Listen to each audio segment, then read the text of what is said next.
Selamat pagi, perkenalkan saya Fajriati Nur Azizah, dosen dari Program Studi Keperawatan Fakultas Kesehatan Universitas Jenderal Ahmad Yani, Yogyakarta.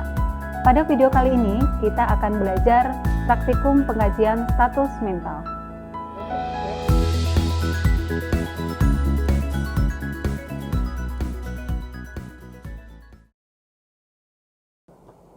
Pengkajian status mental merupakan salah satu bagian dari pemeriksaan diagnostik kepada pasien dengan gangguan jiwa. Ada 14 poin kriteria yang kita kaji dalam pengkajian status mental. Yang pertama, penampilan, pembicaraan, aktivitas motorik, alam perasaan, afek, interaksi selama wawancara, persepsi, isi pikir, proses pikir, tingkat kesadaran, memori, tingkat konsentrasi dan berhitung, kemampuan penilaian, dan yang terakhir daya pilih diri. Sebelum melakukan tindakan, hal pertama yang kita lakukan adalah membaca rekam medis pasien. Hal ini bertujuan untuk melihat riwayat kesehatan pasien, serta memastikan kebenaran tindakan perawatan yang akan kita lakukan. Kedua, yaitu mempersiapkan alat. Siapkan alat yang dibutuhkan dan secukupnya saja. Alat untuk tindakan pengkajian status mental adalah rekam medis, dan format pengkajian status mental. Kemudian tidak lupa pula, kita juga menyiapkan diri kita sebagai seorang perawat. Sudah siapkah kita untuk bertemu dengan pasien kita hari ini, serta menilik diri sendiri tentang kemampuan skill yang akan kita lakukan.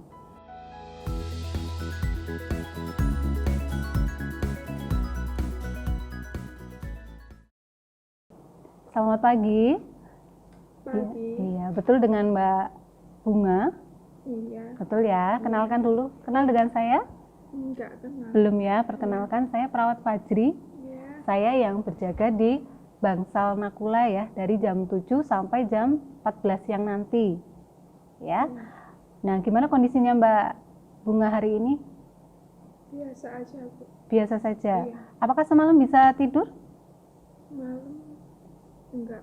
Nggak bisa tidur. Iya. Kenapa tidak bisa tidur? Oh, saya dengar suara tuh berisik. Apa suara? Bunyi suaranya seperti apa? Ketawain saya tuh. Ketawain Mbak Bunga ya? Apa yang terjadi setelah ada suara-suara itu? Ya, saya nutup telinga pakai bantal. Hilang suaranya? Enggak. Tidak ya? Oke Mbak Bunga, hari ini kita akan berbicara tentang tadi suara-suara yang dialami Mbak Bunga ya sebelum tidur ya. Oke, itu kalau kita sebut dengan halusinasi ya. Saya akan ajarkan juga bagaimana cara menghilangkan suara-suara itu ya. Tapi sebelum kita ke sana, saya akan bertanya dulu tentang kondisi Mbak. Ya, jadi tadi Mbak Bunga sulit untuk tidur karena mendengar suara-suara ya. Oke, apakah suara sekarang masih terdengar? Iya. Masih terdengar ya. Baik, hari ini kita akan membahas tentang suara itu dan Prof. Fajri juga akan mengajarkan bagaimana cara menghilangkan suara itu. Ya, waktu yang kita butuhkan kurang lebih 30 menit. Apakah Mbak Bunga bersedia?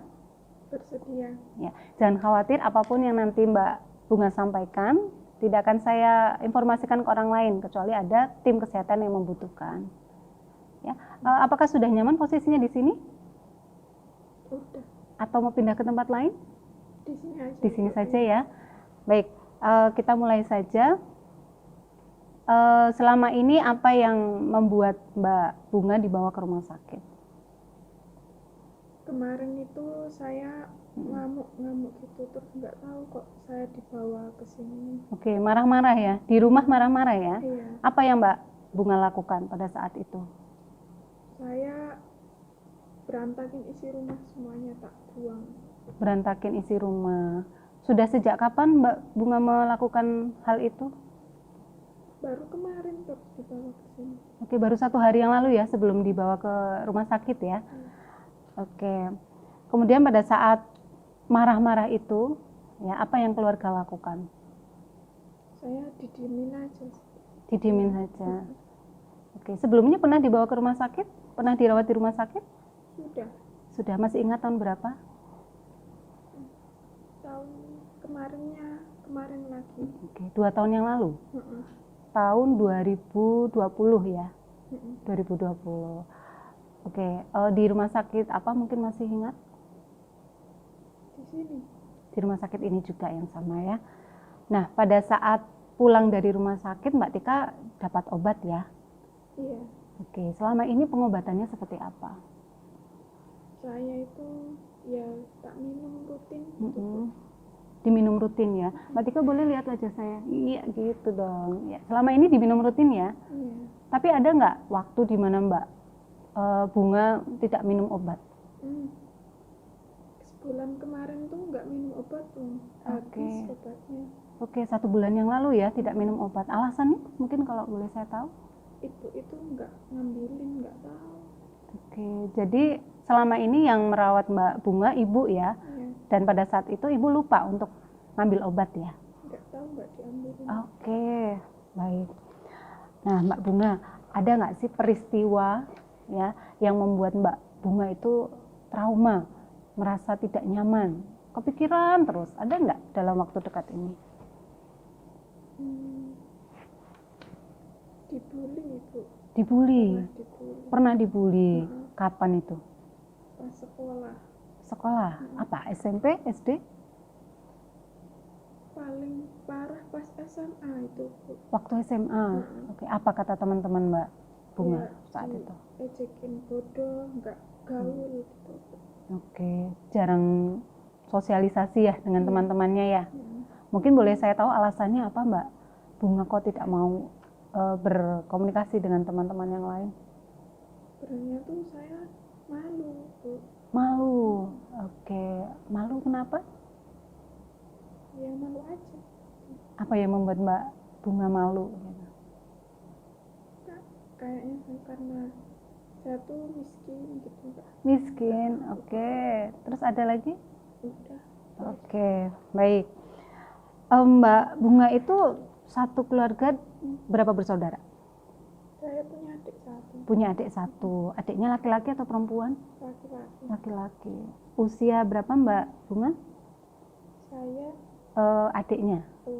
adiknya tuh 20. 20 tahun. Bapak dan ibu masih ada? Bapaknya udah gak ada, meninggal. Meninggal. Tahun berapa Mbak Bunga? Meninggalnya udah lama kok, sejak kecil. Sejak kecil. Selama ini Mbak Bunga lebih dekat dengan siapa? Dengan bapak atau dengan ibu atau dengan anggota keluarga yang lain? Saya dekatnya tuh sama ibu. Dengan ibu. Kalau ada masalah ceritanya dengan ibu atau dengan yang lainnya? Kalau ada masalah saya nggak cerita-cerita, wong ibu tuh sebenarnya sibuk juga. Jarang ya ngobrol sama ibu ya, sama keluarga yang lain, jarang ya. Kalau kakek nenek masih ada? Nggak ada semua. Dari bapak ibu sudah meninggal? Iya. Oke, sudah meninggal semua ya. Baik. Nah sekarang saya akan bertanya tentang kondisi Mbak Bunga ya. Apa bagian tubuh Mbak Bunga yang paling Mbak Bunga sukai? Biasa aja semuanya, biasa aja. Semuanya biasa saja. Lebih banyak sukanya atau tidak sukanya dengan tubuh Mbak Bunga sendiri? Suka. Suka ya, suka semua ya. Baik, boleh disebutkan nama lengkapnya Mbak Bunga siapa? Masih ingat nggak? Bunga Pujiati. Bunga Pujiati, betul. Coba digambarkan Mbak Bunga itu orangnya seperti apa sih kalau menurut Mbak Bunga sendiri? Menurut saya, saya tuh pemalu. Pemalu, oke. Kalau dari jenis kelamin gitu? Wanita. Oke. Puas dengan sekarang jadi perempuan itu puas atau ada keinginan lain mungkin? Sudah puas. Sudah puas ya. Baik, selama ini apa peran Mbak Bunga di rumah? Anak. Sebagai anak. Oke. Sebagai anak apa yang sudah Mbak Bunga lakukan? Saya nggak bisa ngapa-ngapain kalau saya dirawat gini terus. Oke. Saya nggak ngapa-ngapain jadi anak. Nggak, gimana perasaannya tidak bisa melakukan apapun ya karena dirawat ya? Bagaimana perasaannya? Kecewa, sedih. Kecewa, sedih. Oke. Selain menjadi anak, apa peran Mbak Bunga selama ini? Sebagai kakak mungkin, karena dari punya adik satu ya, Iya, gimana perasaannya Mbak Bunga punya adik satu? adik saya tuh nggak tinggal serumah, jadi nggak tahu rasanya gitu. Oke. Apa harapan Mbak Bunga selama ini? Cita-citanya ingin seperti apa? Ya, saya pengen sembuh terus bisa kerja gitu, bantuin ibu di rumah gitu. Pengen cepat sembuh ya, supaya bisa bekerja ya, bisa bantuin ibu gitu ya. Oke. Tadi Mbak Bunga bilang kalau Mbak Bunga itu pemalu gitu ya.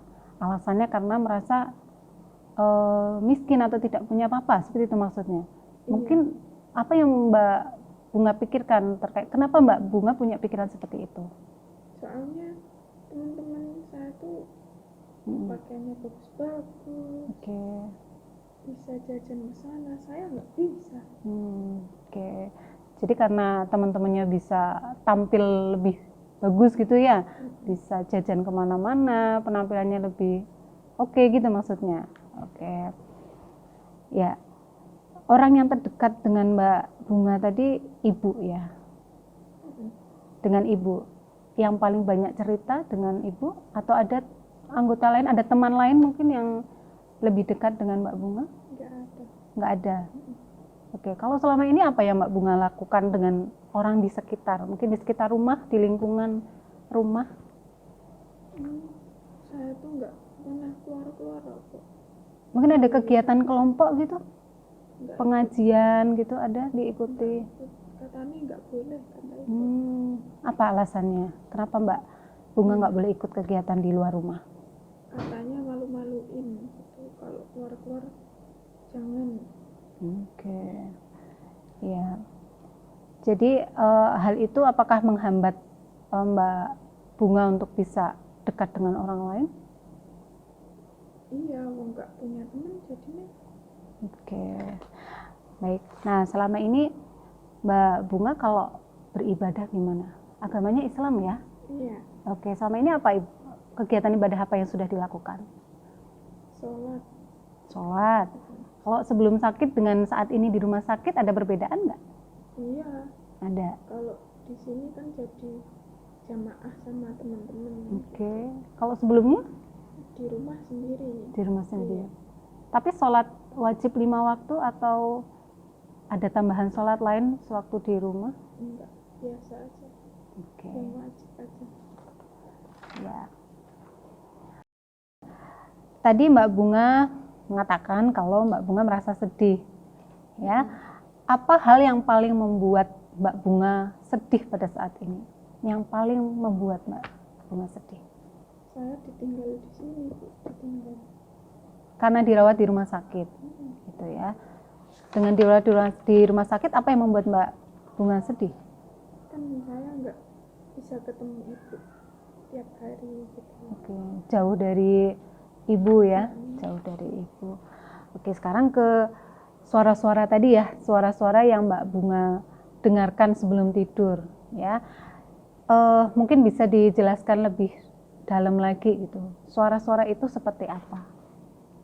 Cuma ketawa banyak banget, Bu. Yang ketawa tuh banyak kayak ngetawain saya gitu. Oke, jadi suara ketawa-ketawa ya. Ada nggak yang disampaikan selain suara tertawa? Misalnya dia bilang apa gitu? Ada? Nggak ada. Nggak ada? Oke, kapan suara-suara itu muncul? Pas sendirian. Pada saat sendiri, situasinya pada saat sendiri ya. Oke, pada saat sendiri. Ada lagi? Nggak ada. Nggak ada. Kemudian dalam waktu sehari nih, kira-kira berapa kali suara itu muncul? Atau tiba-tiba ada nih kedengeran sama Mbak Dika, Mbak Bunga? Sering, Bu. 3 kali, 5 kali. 3-5 kali sehari ya? Sehari. Bagaimana perasaan Mbak Bunga pada saat mendengar suara-suara itu? Ya karena ditawain saya sebel, Bu. Rasanya sebel. Oke. Ada nggak perasaan lain selain sebel? Kadang sedih. Sedih juga.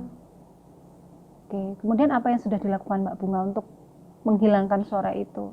cuma tak tutup telinga. Tutup telinga. Tapi hilang nggak suara itu setelah ditutup telinganya? Cuma jadi tambah kecil volumenya kayak gitu Bu. Tapi masih terdengar ya? Mm-mm. Oke, baik. Ya, kemudian coba kita menghitung ya. Misal tadi saya punya angka ya dari 100. Oke, kita hitung mundur dengan dikurangi 5. Bisa? Oke, dari 100 dikurangi 5 berapa? 9. 9. 100 kurangi 5 berapa? 9. 9. 100 dikurangi 5? 96. 96. Oke, 96 kurangi 5? 80. 80. 80 kurangi 5? Nggak tahu Oke, agak susah ya untuk menghitung ya. Baik. Nah, kalau saya punya pilihan nih ya, Mbak Bunga dirawat di rumah sakit ya saat ini ya. Lebih memilih untuk dirawat di rumah sakit ya, di ruangan ini atau di ruangan sebelumnya? Sebelumnya di ruangan akut ya, ruangan Bima ruangan Arimbi ya, betul? Ya, lebih suka dirawat di Arimbi atau di Bangsal Nakula? di sini Bu. Ya, mungkin bisa dijelaskan kenapa? Soalnya kalau di sana tuh, kalau di sini banyak temennya gitu ada. Lebih banyak temennya ya. Kalau di sana tuh sedikit, terus kadang perawatnya juga sedikit, jadinya sepi. Oke. Kalau dari kegiatan sehari-hari nih, makan, minum, tidur, itu yang menentukan Mbak Bunga harus tidur dulu, harus makan dulu, itu siapa? Iya, mbak perawat di sini. Lebih kalau saat ini nih, ini kan pagi ya. Kalau pagi lebih suka tidur dulu atau ngobrol-ngobrol dulu nih sama teman-teman yang lain di Bangsal? Lebih suka ngobrol. Oke, alasannya? Soalnya kalau sendiri tadi ada yang ngetawain gitu. Oke, betul ya. Ya, jadi kalau sendiri suara-suara itu kadang sering tiba-tiba muncul ya. Baik. Ya, Mbak Bunga merasa nggak kalau Mbak Bunga dalam kondisi sedang ada masalah dan perlu dirawat di rumah sakit? Menurut saya enggak, atau bukan. Kalau marah itu wajar Bu. Oke. Merasa kalau perilaku yang dilakukan Mbak Bunga selama di rumah itu wajar ya? Baik. Ya. Nah, Mbak Bunga nih, selama ini kalau ada masalah ya, selain tadi tidak mau ngobrol sama orang lain, ada nggak yang dilakukan Mbak Bunga untuk mengurangi masalah-masalah tadi? Ya itu Bu, mecahin piring itu enak Bu. Oke, merusak barang ya. Oke, akibatnya apa kalau merusak barang punya sendiri? Piringnya habis. Oke, iya. Ada nggak kira-kira masalah lain selain dengan keluarga, dengan lingkungan? Tetangga Bu. Bu, sering ngejek. Saya sering dengar mereka ngomongin saya nggak kerja, nggak nikah gitu. Oke, jadi tetangga sering membicarakan Mbak Bunga yang seperti itu ya. Kemudian untuk pendidikan, Mbak Bunga lulusan SMA ya. Ada nggak keinginan untuk bisa lanjut sekolah lagi? Nggak mau. Alasannya? Nggak mau belajar. Oke, merasa sudah cukup ya dengan lulus SMA ya. Oke, kalau dengan tinggal satu rumah dengan ibu saja ada masalah nggak? Ibu tuh nggak pernah di rumah, sering kerja di rumah yang lain kok. Oke, jadi masih tetap ketemu dengan ibu ya? Iya. Baik. Nah, Mbak Bunga, mungkin itu yang bisa saya tanyakan ya terkait kondisi Mbak Bunga selama ini. Jadi dari data yang tadi disampaikan atau informasi yang disampaikan oleh Mbak Bunga selama ini ada perasaan sedih, ya. Perasaan sedih itu muncul pada saat teringat dengan rumah ya, dengan ibu, kangen dengan ibu, betul ya. Kemudian dulu pernah ada riwayat diejek ya oleh teman-teman sekolah. Kemudian tetangga juga kurang ini ya, juga sering mengecek ya Mbak Bunga. Nah, hal itu yang membuat Mbak Bunga lebih suka menutup diri ya, betul? Ya. Nah, kondisi menutup diri itu menyebabkan muncul tuh suara-suara. Tapi yang paling merasa terganggu itu karena suara-suaranya atau karena kurang bergaul dengan orang lain?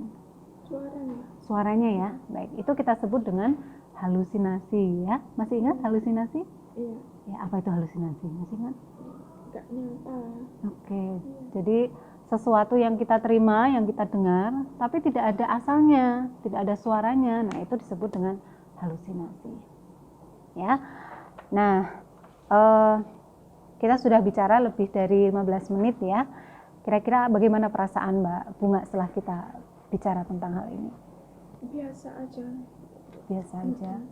Apa yang Mbak Bunga dapatkan dari pembicaraan kita?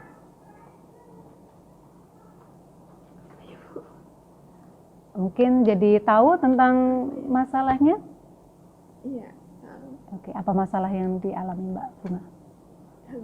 Halusinasi, betul. Nah, untuk kesempatan setelah ini ya, nanti saya akan kembali setelah makan siang ya. Jam 1 bisa? Ya, kita akan membicarakan bagaimana cara menghilangkan suara-suara itu tadi.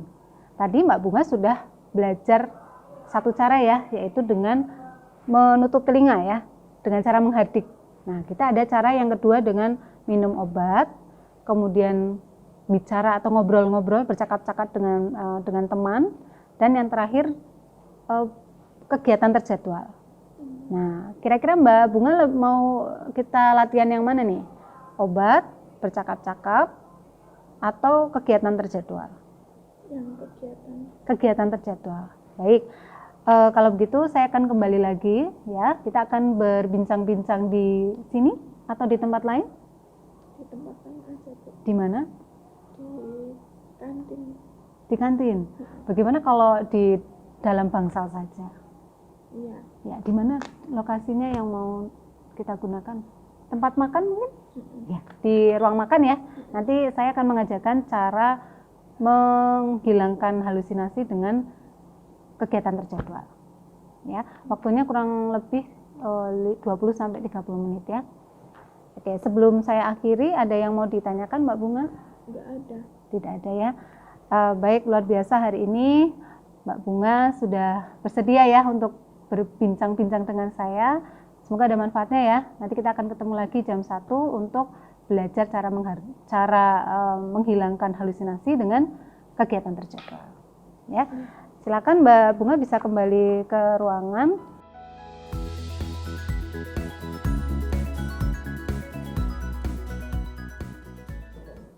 Dari hasil pengkajian status mental yang diperoleh dari pasien atas nama Bunga, diperoleh data subjektif sebagai berikut.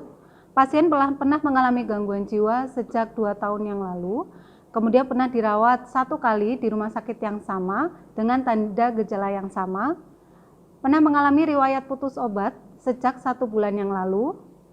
Halusinasi yang dialami saat ini berupa halusinasi dengar dengan isi adalah suara orang yang mengejek, muncul 3-5 kali sehari, kemudian respon yang ditimbulkan oleh pasien adalah respon sedih, dan hal yang sudah dilakukan pasien untuk mengurangi halusinasi tersebut adalah dengan menutup telinga.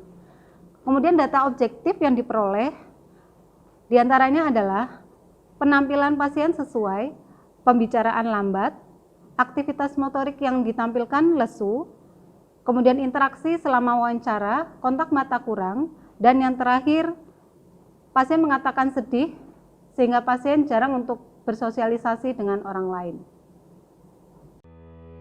Demikianlah praktikum pengkajian status mental. Semoga video ini bermanfaat dan terima kasih.